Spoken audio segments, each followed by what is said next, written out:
once again, we are in an uncomfortable position. Peaceful protests and a lot of emotion. People want to be heard. We begin our team coverage with NBC Bay Area's Terry McSweeney in Oakland. Breonna Taylor! Several hundred people gathered at the Lake Merritt Amphitheater tonight, denouncing today's announcement. She was treated like trash. 25 bullets. They shot at in her apartment. 5 went into her. A Kentucky grand jury deciding to bring no charges against police for the killing of Breonna Taylor, and only a charge of wanton endangerment against one officer for firing his gun into another home the morning of Taylor's killing back in March. The decision also sparking violence in Louisville tonight. 2 officers shot, both expected to recover, a suspect in custody. Our investigation found that Mattingly and Cosgrove were justified in their use of force after having been fired upon by Kenneth Walker. The Kentucky Attorney General today saying the grand jury heard all the evidence, how police arrived at Taylor's apartment with a warrant to search for drugs, how a witness backs police testimony that they identified themselves before breaking down the door, how Taylor's boyfriend shot an officer in the leg, prompting police to return fire, missing the boyfriend, but hitting Taylor 6 times, killing her.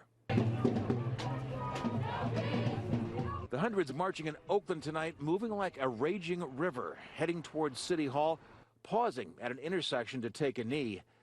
Later, moving on to Highway 24, stopping traffic, still chanting for justice for Taylor. And they could still be satisfied. Today's announcement concludes the state investigation.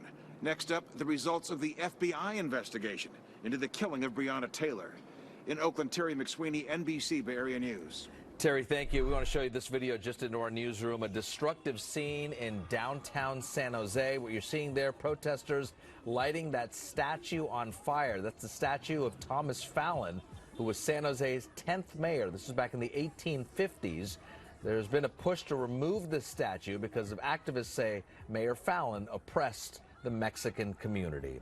In San Francisco now, protesters calling for systemic change. They want to defund the SFPD. NBC Bay Area's Jean Elle is in the city for us with the latest.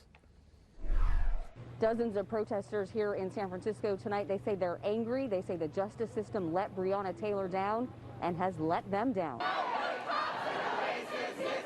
Shouting for change. Protesters organized by Defund SFPD now march in the Mission, voicing their anger about the decision not to charge the officers involved in Breonna Taylor's death with murder. I'm devastated. I'm devastated for our black sisters. It's anger and pain and helplessness and frustration. You understand? And it's something that I don't expect you or most white people to understand. DOGTOWN says the justice system doesn't work for people who look like him. As black people, we just keep on seeing people that look just like us and people that are related to people that we're related to being killed with zero accountability and zero recourse from the system. The group marched to the block where SFPD shot and killed Luis Gongora Pat in 2016 to hold a moment of silence and call for police accountability. DOGTOWN says he isn't feeling safe. I know my life is expendable. I know my kids' lives, the nephews, brothers, their lives are expendable, and there's no recourse. If I die tonight, I know there's no recourse. Protesters say it is past time for change. This system is broken and has been broken for such a long time, and for people to now be waking up to that is incredible. I mean, we have folks that woken up to that like in the 60s and 70s. Jean Elle, NBC Bay Area News.